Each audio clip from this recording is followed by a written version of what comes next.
Hi everybody, I'm Bree the Plant Lady, and yesterday's seed sale and cottage gardening demonstration was a super success. We got this entire bed planted, even though it doesn't look like much right now. I bet by next week at this time there will be seedlings germinating, provided I keep it watered well enough. Now, there was a few things that I really wanted to stress yesterday at the class, and I wanted to make sure that that information was conveyed to everybody on YouTube as well. First of all, okay, the USDA changed the zone maps, and now I'm officially zone 8. To be honest, I don't think this matters. It's not going to change any of my habits at all. It's just sort of confirming what we've all known, that we've been getting hotter. And to be honest, it doesn't mean that you need to make any significant changes in the plants you grow. I think these changes in the zone map sound more dramatic than they actually are. And remember that the zone map, the USDA zone map, only takes into consideration average cold temperatures. It doesn't take into consideration heat of the summer, night temperatures, rainfall, wind, like all of these other things that influence your specific environment. So number one, I don't think that the zone map means you need to do anything differently, period. I'm not. Next, it's been way too warm, period. These cottage gardens really do need to have cooler soil, and I've been seeding a lot to show in videos to get everybody prepped and ready, but it is way too warm here in central North Carolina to be doing these installations. We need to have at least a few more serious frosts to bring that soil temperature down. We also need to have a significant amount of rain, which is not really in our forecast. So the reason I want to stress this is because once you sow the seeds and they germinate, you have a huge task of keeping them watered because there is zero moisture in the ground at all. And I'm now watering all of the beds that I've seeded every single day, and it's pretty cumbersome. So I don't want to set you up to fail. So I'd really recommend waiting to get your seeds sown. You know, in the past, I always recommended Black Friday. First of all, it was just a date that was easy to remember. I don't think this year Black Friday is going to be the right date. I highly recommend shifting everything at least another couple of weeks, and you know, maybe starting around December 15th, and sow every couple of weeks, not in the same bed, but throughout your gardens, really all the way until the end of January. Last year's holiday freeze has me really worried about timing. And well, the best thing that I can advise you to do is save some of your seeds so that if something goes wrong, you'll have backups to be able to re-sow. That was certainly what I did last year, and it did work out well. All the seeds that I sowed in the middle of January were in full bloom for Mother's Day weekend in May. So I have a bunch of videos that the kids took yesterday that I wanted to piece together to put in as a sort of demo of what we did yesterday. And of course we have another class today, which I'm super excited about. It's in my opinion, it's better weather. It's much cooler. It's about 10 or 15 degrees cooler than yesterday.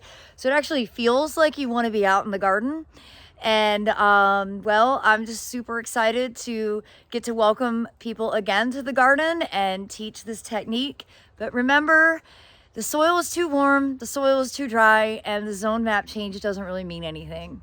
All right, I hope you'll enjoy these clips that all of the neighborhood kids took from my camera yesterday. Now we're going to show you the big bed that's devoted to annuals. So in the summer, this was filled with coleus and eggplants and peppers and sweet potatoes and sunflowers and sesame and I don't know. I like to do a lot of plants, you know. I like to see no ground because then I don't have roots. And that's really the main goal always, is to reduce the leaf pressure. So I don't want to leave beds open like this for very long. We cleaned this, 2 days ago? I had a stupid food allergy, which knocked me back a while, but I got back on and we got it clear. I did not get the wave cleared, I was very excited to have that for you guys today, but I'm gonna try and get that for tomorrow. So what I want to do, last year we have a pretty significant seed bank. As a result, we're in year 12 in this garden, and this bed has been a cottage garden for 12 of those years. Last year we pretty well just let what germinated on its own be, and it looked all right, but it could have looked better if we had done it more intentionally. And so I'm really pleased that nothing is germinating yet. Because 2 days, you never know, like the larkspurs will start popping. That's going well. And so what I want to do, I'll let you know what's already in here that's permanent. So we've got crinum lilies on the 3 corners, and we've got about 600 daffodils that are planted along the front edge that usually bloom starting the first week of March. That was a really fun installation. You just dig a giant trench and put a bunch of bulbs in. It was not hard at all. That's how you do bulbs. And then they really show up. So the good thing with daffodils is they're also poisonous to animals, which is why I grow those and not tulips. If I do tulips, they have to be in pots because the voles will eat the roots, and then they really don't perennialize because we're not cold enough. So I'll do a few tulips now and again, but not really. So the what we voles want to don't eat do the is concentrate this. No, What's that? Voles won't eat daffodils? No. Oh, okay. Yeah. Awesome. That's why you see daffodils and lycoris at old home sites. Lycoris are also poisonous. And basically every other bulb gets completely devoured by every animal that's ever existed. Cool. So we're going to concentrate the spicy mixed greens along the edge, probably about a 24-inch edge scattered there. And then I have 5 packs of wheat that we're going to do about, I'm going to say around this point, so about 3 foot into the bed. Not all the way in because the wheat doesn't get as tall. In flower, it's really only about this high. The poppies are like here. So if you do the wheat too far back, the poppies will overwhelm it. I want to do the wheat as clumps, not as a grain installation, like as a field. And then what else do we have? Oh, I've got my coveted and sold out Breeze Spring Cottage Garden mix. So this is the mix that has like larkspur and nigella and bachelor buttons and carrots and probably like 8 other things in it because I go crazy. I fill these bags when I'm watching Netflix. Just to let you know how it happens. It's not like some secret factory. It's the family room right there. You know, sometimes people don't understand, like behind the scenes, how non-fancy it is. Okay, we've got wheat and I've got poppies. Those will be last. I also have a new to me California poppy called Mission Bells. And I found this just from some online supplier. And you know, traditional Eschscholtzia California poppy is orange. This one comes in like red and soft yellow and white and pink and orange, so it's like a nice mix. And if you've not grown nigella, you need to. So it is an edible. They call it black cumin. And mine again are open pollinated, so they are white and blue. And it's a nice low to the ground, kind of nice edger. So because we've already done spicy greens along that edge, I think we'll do the nigella along this edge. So I'll just rough out the soil. Would you consider mixing the spicy greens and nigella, or is that too much competition? It gets to be a little too much competition, and like the spicy greens tend to have larger foliage. Okay. And they'll sort of like shade out the nigella, which is why I don't mix nigella into the mixed greens batch. Plus, you really wouldn't want to accidentally eat the nigella foliage because it's very bitter. I have done it. So this was a package that I had already opened. So I'm just going to do it along the edge. Okay, now the cilantro, I think we can incorporate the cilantro and the Eschscholtzia in with the greens. And so we're just kind of layering now the greens will be the strongest element, and they will kind of push out any of the competition. But I really like the cilantro foliage and flowers mixed with the greens. Like when they're all blooming in May, that combo is really, really beautiful. And since we have cilantro mixed into the cottage garden mix that we're going to do back here, we're still going to have it. We're going to have plenty of cilantro in here. And we harvested a ton of sweet potatoes, like way more than any rational person needs. And we have that whole border still has to be harvested. But if you're interested, I have a bunch of slips on the back side of that house. You can take some slips home. These are the Treasure Island sweet potatoes. So they're ornamental foliage, but edible tubers. And what you want for slips, you can also take full-size potatoes if you want to eat them for Thanksgiving, because we don't need this many potatoes. It's an irrational amount of potatoes that we've harvested. But the slips, if you just put in some soil, and like I overwinter them under the house, just in the crawl space. Then you can plant them out next spring, and you'll end up getting a really nice harvest. And they have different colored foliage. Some are chartreuse, some are purple. Some are like ivy leaves, some are like ace of spades, you know. But they are really good, and we're like finding more sweet potatoes every time we rake in this bed. Here's another. I thought we had done an adequate job, but I don't know if that exists. No. Okay, so now let's do that one.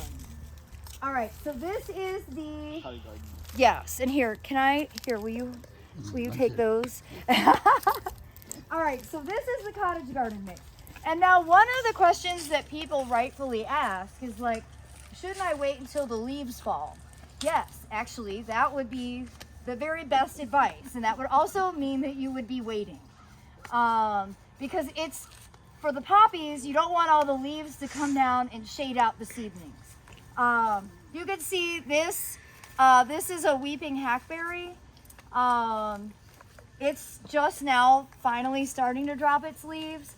So we're gonna go ahead and do it knowing that I have like a serious backup storage of seeds because I can't function unless I have like a whole refrigerator full of them. I don't claim to be well adjusted, right? I mean, Plants and cats. Plants and cats. Don't ask me about sports. Football was on earlier and I was just like, ooh. That's still happening? It happens constantly. I'm with her. And I cut down a bunch of castor beans. So if you're wondering what's catching, those are castor beans that I sliced down. They'll rot over the winter, but they're really hard to pull the roots out. So I just do it the easy way. So, all right, we're gonna make it so that the seeds go this whole back. Look at this. Here's another sweet potato. The most awesome catcher. So basically, we're just gonna fill this whole triangle, and there are a handful of perennials that have like snuck their way in here. I say that with trepidation because sometimes it's hard to do these installations with perennials mixed in, especially things like Veronica and Salvia. What is that shrub right there beside it? Oh, that's Phlomis fruticosa. And Is there a common name for that? Yeah. I was like, not in my house.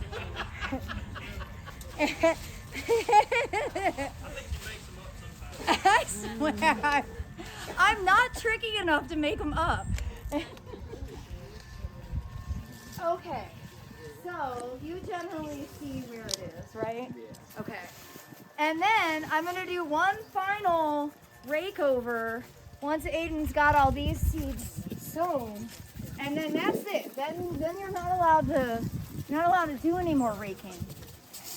And I find the raking to be very soothing. Oh my gosh. Here's more sweet potatoes.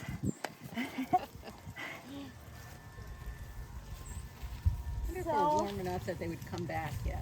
One more, and they do perennialize. They do? Yes. You've seen some come up? They come up every year. Oh my So that's why I was like, this week, when I was really at half-mast doing this tear out, I'm like, it doesn't matter if we don't get them all, because that just means we won't have to plant sweet potatoes here next year.